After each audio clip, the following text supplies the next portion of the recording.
Good afternoon, everyone, and thank you so much for being here. It is my pleasure to introduce the President of the 80th session of the UN General Assembly, Her Excellency Annalena Baerbock. She will be giving brief remarks, and then we will take your questions. Please know that she has an engagement immediately following the press briefing, so we will have to end sharp and on time, but we will take as many of your questions as we can get to in the time that we have. And now, without further ado, I'd like to give the floor to Her Excellency, PGA Annalena Baerbock. Thank you. Good afternoon, everybody. Thank you for joining me today here at the UN House for my visit to India as the President of the General Assembly of the United Nations. I would like to begin by expressing my sincere thanks to the government of India for their warm invitation and gracious hospitality. Today, I had the pleasure of meeting with the External Affairs Minister, His Excellency Dr. Jaishankar, to discuss how we can strengthen multilateral cooperation on global issues, given the current global headwinds. We are witnessing growing geopolitical tensions, increasing fragmentation, and pressure on the three pillars of the United Nations: peace and security, development, and human rights, and even direct attacks on the UN Charter. Yet we also see that no country, regardless of its size or strength, can address today's complex global challenges alone. From climate change and global health pandemics like COVID, to the global economic impact of wars as seen with the Russian invasion of Ukraine or the closing of the Strait of Hormuz, what happens in one part of the world affects everyone, everywhere. Therefore, complying with international law and the delivery on the Sustainable Development Goals is not optional, but in the interest of all of us.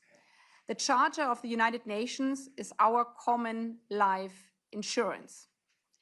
As President of the General Assembly for this 80th session, therefore my key priority is to defend the Charter and the international rule of law.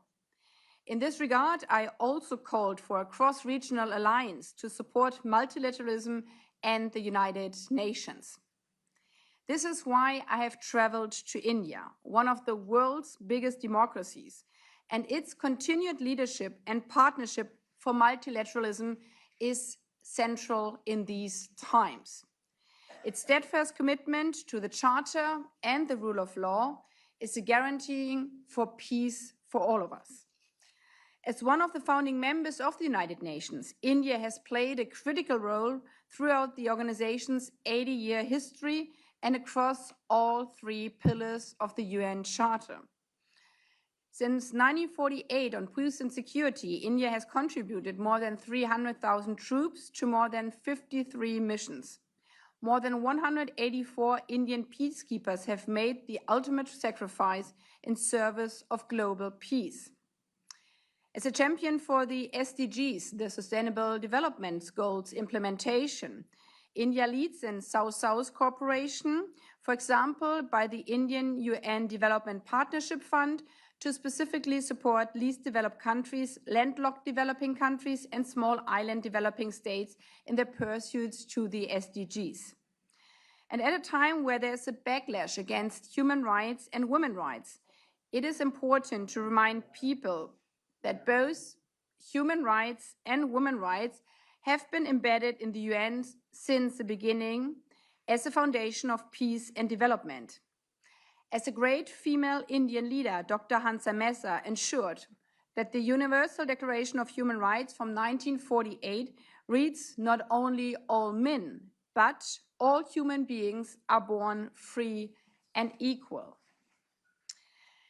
This steadfast commitment to the three principles, especially also to human rights, is even more important in a time where we undertake the selection and appointment process of a new Secretary General, a position that has never been held by a woman in the organization's 80-year history.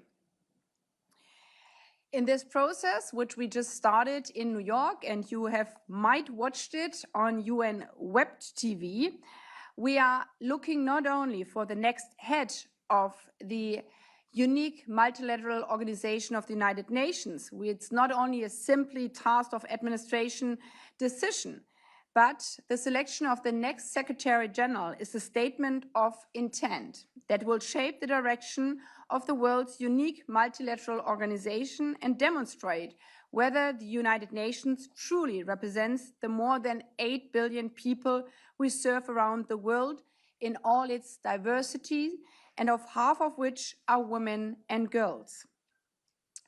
While the UN is indispensable, it has to reform itself to be more efficient, more agile, and avoid duplication to better deliver on the ground and meet the challenges of the 21st century and beyond. In this regard, I was pleased to meet with the UN resident coordinators and UN country teams of India and Bhutan to discuss how we can use the UN Aide reform to strengthen the work they are doing to support countries in achieving their development goals. Because whether we truly serve all the people will be determined not only in New York or Geneva, but primarily whether we are improving the lives of people in communities around the world, especially also here in India, where a sixth of the world population lives.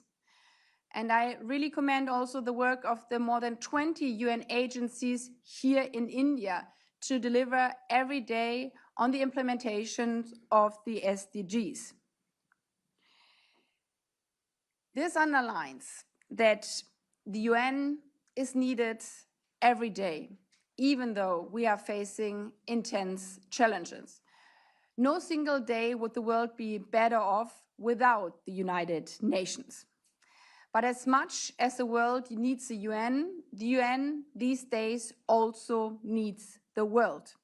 It needs governments, it needs civil societies, it needs young people and citizens from all walks of life to defend this unique multilateral organization, to defend the house of humanity, peace, and dialogue.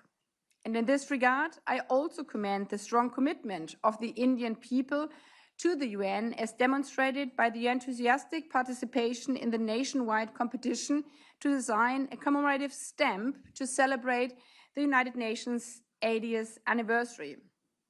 As I learned when I was presented with this beautiful stamp depicting UN peacekeepers and the peace staff, nearly 750,000 students from around the country submitted proposals that showcased not only their artistic talent and their commitment to the UN, peace, development, and multilateral cooperation, but also the spirit of India's great founder Gandhi, be the change you wish to see in the world, or as we framed it for the 80th session of the United Nations, better together. This is what we all strive for. In this regard, I thank India, I thank the government of India for their hospitality of the visit of the President of the General Assembly visit, and I'm also thanking you for joining this press statement today. Thank you.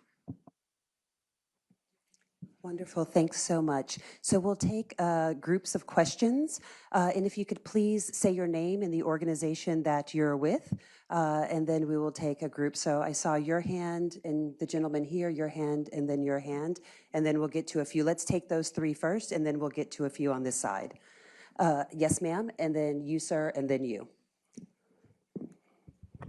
Hi, good afternoon. This is Yeshi Seli from Business India. You just spoke about UN peacekeepers, with the ongoing conflict between Israel, US, and Iran. There are a lot of peacekeepers in Lebanon. 6 of them have died. 3 were from Indonesia, and I think the same amount from Italy.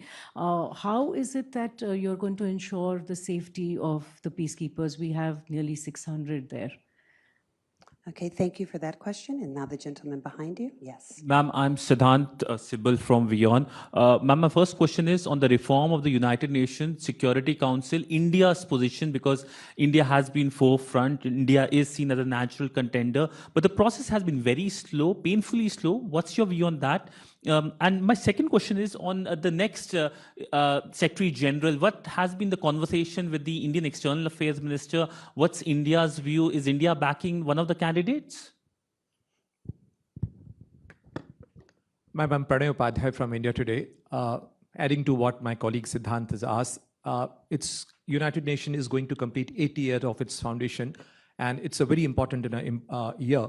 But unfortunately, the UN is turning out to be very ineffective in solving global problems. You mentioned the requirement of it. What you and United Nations is doing to speeden up the process of reform, including the Security Council reform? And besides that, how do you see the alternative arrangements coming up and the mediation process of conflict resolution being taken up by the countries and the organizations like Board of Peace? What are your views on that? All right, we will take those first three questions for the PGA. Thank you very much. Your questions also underline your country's strong commitment to the United Nations, which we heavily need in these times. Maybe starting with the last question, because as you mentioned, there have been some voices lately questioning the role and the importance of the United Nations, also with inviting to other forms of organization. However, as we saw also over the last months, bringing peace to regions is not as easy as just speaking about it. So you need the experience of ceasefire negotiation, and the UN is a unique place where every country around the world has a seat at the table, no matter how big or small, no matter how powerful or rich they are. For a good reason, because to find a just and fair and lasting peace, it needs a clear commitment to the equality and sovereignty of every country. And yes, it has been challenging for the United Nations these days, but we should not forget it has always been challenging. There was no single decade in UN history without wars. Unfortunately, the whole reason for building this House of Peace was after 2 world wars to, as one Secretary General said back in time, not bring humanity to heaven, but to prevent it from hell. And in this regard, I commend every peacekeeping and peace building negotiations going on. And unfortunately, we do not speak enough about those conflicts and crises being prevented, because we learned in COVID there's no glory in prevention. But we have seen in the last recent years, for example, with the Central Asian states having conflicts about water, about borders for a long time, but it was also thanks to the Peacebuilding Commission work of the United Nations that they settled this dispute now peacefully together. When we saw it, internal conflicts with regard to Colombia, for example, it was the UN, but obviously we have to do better, and this is why the UNAID reform is of such a high importance. We just finalized a resolution, it's called on Workstream 2, where we focus our work more, so mandates, so decisions by the UN General Assembly, which we have more than 40,000 over the 80 years, they have to be reduced to focus on the important points in these times. We call for sunset clauses, we call for avoiding duplications. Same goes here to the work on the ground of the different agencies under UNAID.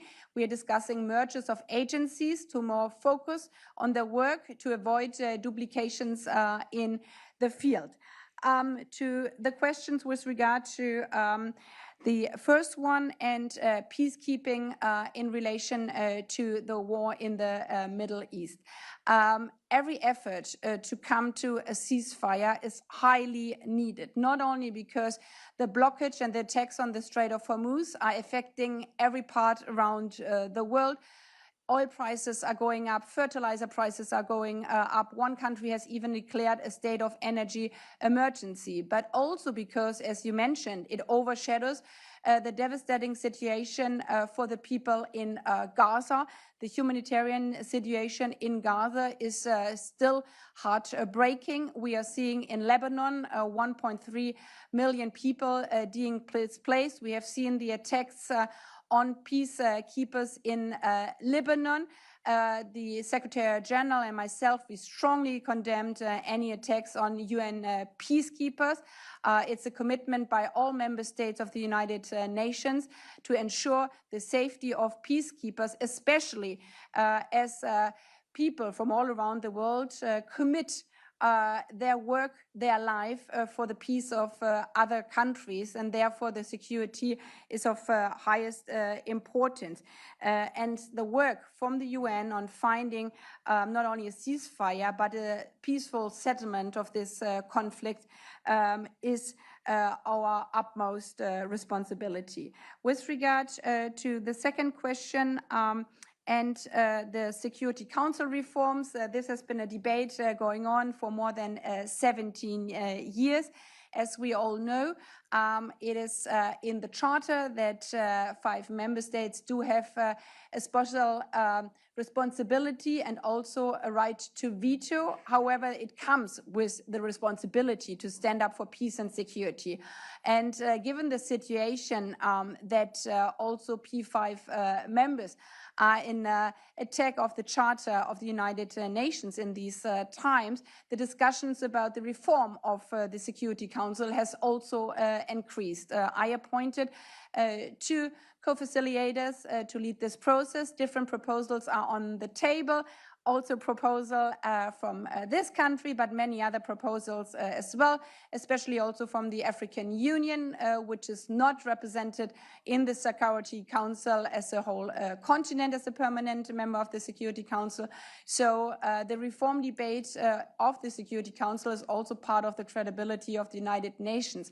Yet, we have taken already small steps. We had, for example, the veto initiative debate after there was a veto against the resolution on the Strait of Hormuz in the Security Council. So this reform step, that if the Security Council is being blocked, it comes to the General Assembly to debate it, is one also to strengthen the United Nations and its credibility. With regard to the selection process of the Secretary General, as a President of the General Assembly, I'm chairing and convening this process on a transparent and neutral matter, and therefore it's in the hands of each member state to make their decision on the different candidates. We had 4 candidates in the hearing last week, and the process will go on.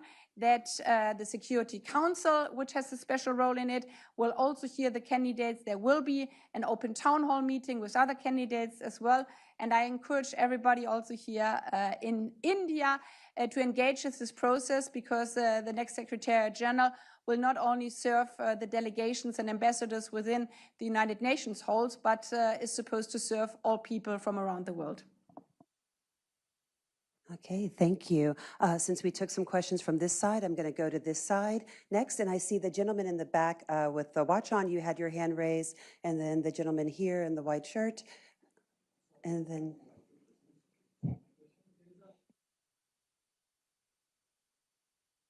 Hello. Saurabh Sharma, I'm from the Outlook Business. So my question is, there is growing criticism that the UN is becoming less effective in conflict resolution. So whether it's the ongoing war in the West Asia or the conflicts going in the Africa, or the conflict going between the Russia and Ukraine. So as the head of the United Nations General Assembly, what steps will you take to restore its credibility? Yes. Ma'am, thank you for the opportunity. First of all, you've heard of the Board of Peace. What do you make of it? How effective will it be in your view? The other thing is regarding the next President of the General Assembly. We know that the Foreign Minister of Bangladesh had a long chat with the Secretary General, I think on the 26th of March. And has he had a chat with you? And what do you make of this, please? Thank you. the PGA, would you like to take those 2? Maybe on the last question for the Secretary General or the President of the General Assembly, because my term ends in September, and there are current candidates from Bangladesh and also Cyprus, as I've met both of them.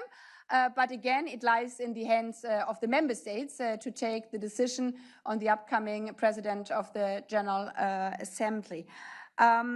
With regard to the Board of Peace, I touched it already before to the question. Member states are open and free to organize them in different groups. So we had the meeting, I had the pleasure to join it in my previous role here with G20. There's an upcoming BRICS meeting in your country. In other regions, they have many, many other regional organizations or also international organizations.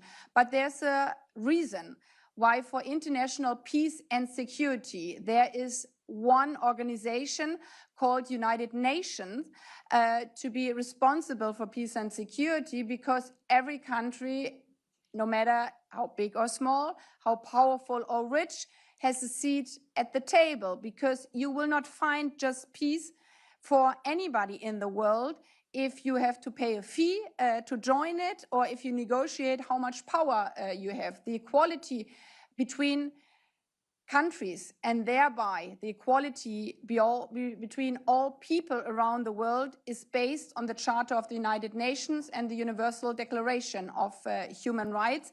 And the UN is a unique place where all these delegations are coming together. Also, I would like to add, with regulations, for example, of diplomatic immunity, also with regulation on visa regulations for host countries. Unfortunately, these days, not everybody is complying to it. But if you want to find in a situation of crisis and conflicts also places for negotiation, it needs a neutral and objective place, and this is, as I said, for a good reason, the United Nations. And I think everybody could also see in the last weeks and months that something, maybe also in the social media time, which is said so easily. Yeah, we just strive for something and we just tell there should be peace and then there's peace, that it's obviously not so easy. It takes sometimes years. This is also the experience of the United Nations, that you have to have a very, very long call for peace. And you have to endure also the dark hours when you don't see the light at the end of the tunnel. And again, this is exactly the role of the United Nations, to never give up, but always strive not only for peace, but also justice and accountability after a ceasefire happened or peace negotiations happened. And this comes also to the first question from Outlook Business. Yes, you're totally right that in the given time, we have challenges with regard to finding peace and also ceasefires in conflict and crisis situation. But at the same moment, as I said before, without UN peacekeepers at different parts of the world, nothing would be better. So everybody who is calling for maybe we don't need the UN anymore, just imagine from one day to the other, we would not have peacekeepers in different parts of the world. Just imagine the World Food Programme would leave your country, but especially would leave in these times Sudan or other crisis areas around the world. Just imagine the World Health Organization would not vaccinate children around the world anymore. Then half of the world's population under 18 would not have any vaccination shot. And even for the most developed industrialized country, I think nobody would dare to even enter in an airplane, because also the safety of aviation is regulated by a sub-body of the United Nations. So this is why, besides all the shortcomings we are obviously facing also with regard to the work of the UN, no single day would we better off. On the other hand, as the UN is so strongly under pressure, we have to do better. And this is why we have to reform on the different agencies. This means looking where do we find duplication, and we do find duplication. For example, in a situation where many, many people are being displaced because of conflicts or crises or natural disasters, many organizations are doing identification, but it doesn't need 3 or 5 organizations doing the same thing. So we have to look how we can simplify these processes. We are also looking at, the Secretary General especially, how to reduce the oversight cost with regard to administration, but also technical assistance, especially also in Geneva and in New York. In a digitalized time, we don't have to have hard copies of all the printed materials anymore. So we can be way more efficient in using modern technologies with regard to costs of conferences. However, again, if we want to serve all people, we have, for example, 6 official UN languages. And this really depends also on human skills and not only on artificial intelligence to do translation. So we should not allow those who want to weaken the UN to weaponize the overdue reform process, but I call on member states especially and governments who believe in the United Nations to come up with supportive reform proposals to make this institution stronger and fit for the future and up to the challenges of the 21st century. Excuse me. This lady in the pink had a question, had her hand up, and this gentleman and this lady here. So if we could take that round. I'm sorry. Okay. Yes. No, I'm so sorry. She had her hand up, so let's give the mic to her. Ma'am, I have 2 questions, both on the subject of the presidency, the next president of the UNGA. Could you introduce yourself and your Yes, I'm Shikha Salaria from the Sunday Guardian and NewsX. My first question is about the withdrawal of the candidacy of of Palestine.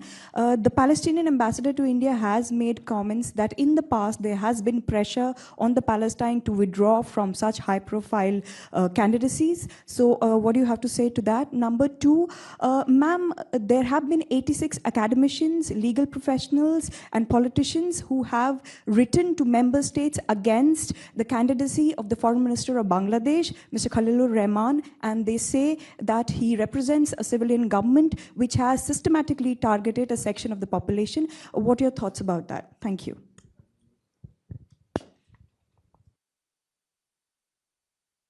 Let's go ahead and take another round. The gentleman on the far left here, and then we'll bring it. Kalol from The Hindu. What is your opinion about targeting of presidents by the United States? Presidents and head of government. I'm referring to Nicolas Maduro especially.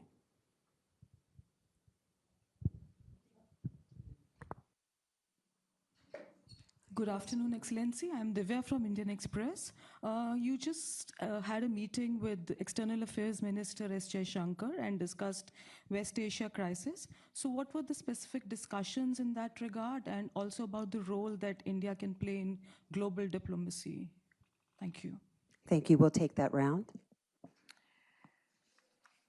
Thank you very much. With regard to the first question, if you're calling to everyone to stick to the rules, we agreed. For me, it's very important that this applies in neutral observation to everyone and to all of the rules. And there are not only rules like the Charter of the United Nations, but there are also rules of procedure and internal rules for applications. And the rules, you mentioned the Secretary General process, but also the President of the General Assembly process. They are clear rules, so everyone can apply. And most of the times you have to be presented by individual member states. And then it's up to the member states, the General Assembly, to decide on that one. And it's not up to the former President of the General Assembly to comment on it, neither on the upcoming PGA candidates, nor on the Secretary General candidates. In both positions, you have to swear an oath on the Charter of the United Nations, because this is what you have to represent. And in my situation, I had to defend the Charter quite often in my short term already. And based on this Charter, member states can question the different candidates in interactive dialogues. Also with the next PGA, I had it myself. It was a 3-hour-long interview by member states, and I can assure you that there have been also some very critical questions. So then at the end of these hearings on the different pillars, peace and security, sustainable development, but also human rights. Every member state can make up their own mind, and my responsibility is to provide the space for every member state to ask their question open and freely. With regard to the withdrawal of candidates, it's the same. There have been withdrawals with regard to the position of the PGA or nominations which were expected, but then they weren't turned in. Same for the SG candidates. There has been also withdrawals from candidates who have been proposed before. But again, it's the decision by the candidates or by the countries who filed these applications or nominations beforehand. With regard to the question from the colleague from the Hindu press, I've been very clear with any violations of the Charter, also with regard to the situation in Venezuela, that human rights are indivisible, and every person around the world enjoys the human rights. And if there are human rights violations, we have UN bodies who are responsible to deal with this, like with the Security Council, sometimes, unfortunately, also to the blockage of some member states. We cannot proceed as we should within the UN systems. Yet, this does not mean that the UN is inactive, or it doesn't mean that you're allowed to violate other regulations of the UN Charter, be it on peace and security.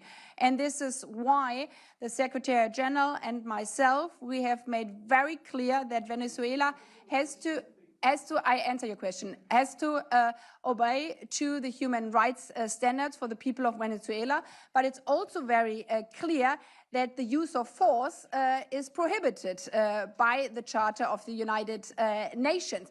And if member states are in a situation where they say we have to protect human rights, or we have to prevent even genocide, there's a clear way to move forward, bring it to the Security Council, bring it to the United Nations, but unilateral action in violations of the Charter is not allowed under our UN Charter rules, because the Charter is not optional.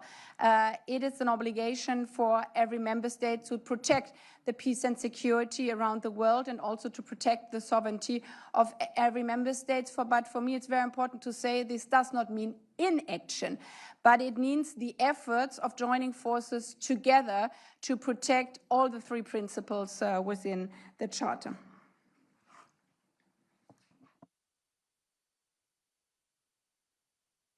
Oh, I'm sorry.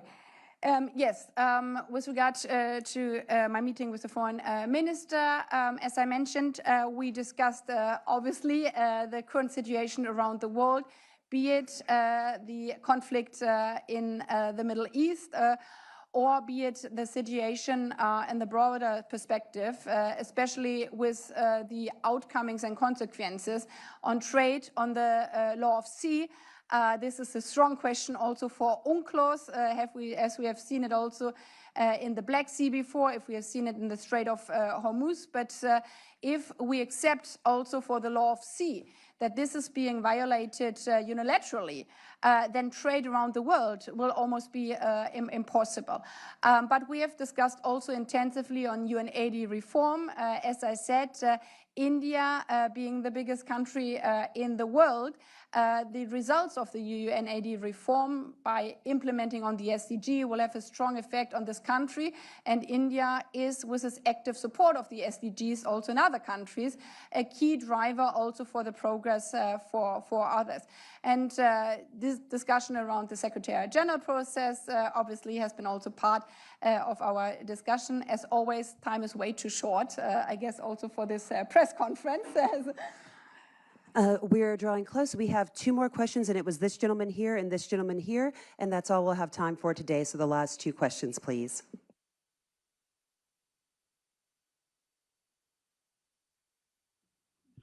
Good evening, Madam President. My name is Deepak Arora. I'm diplomatic editor with the Tribune Online. Welcome here.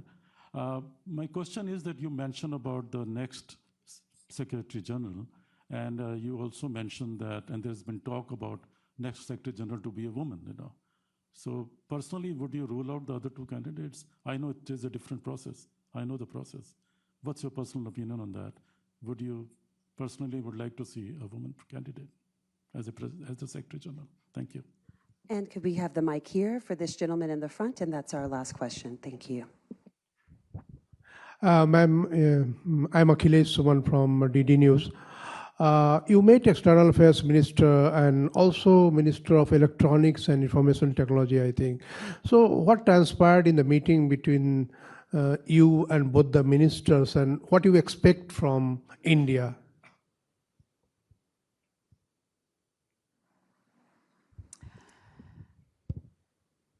Maybe starting with the second question, not only with regard to the size of your country, but also with regard to the modern technologies.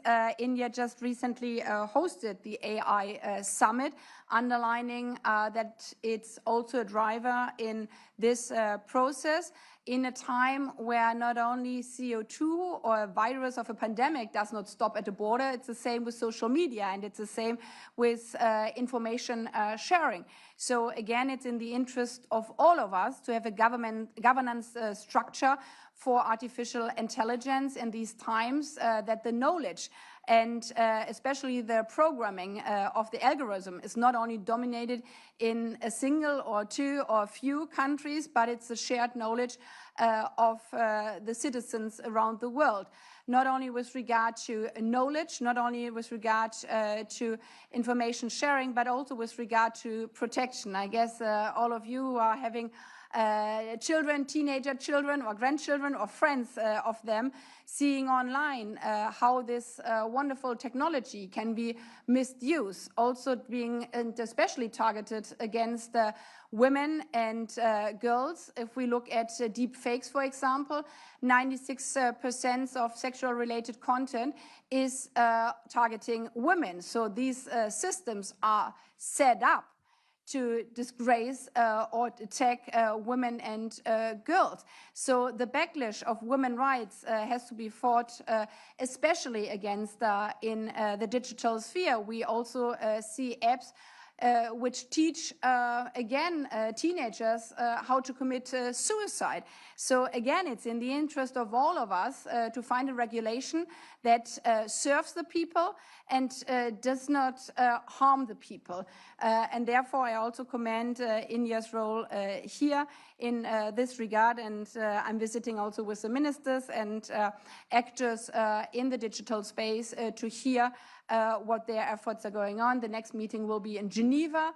So it's again a process which, in my point of view, can almost be done at a platform like the United Nations, because it provides that also very small countries will be included in the process. With regard to the selection of the Secretary General, as I'm the president of 193 very diverse countries, and I must say luckily so, because how boring would life be if we wouldn't be diverse, but if we would look and act and behave all the same.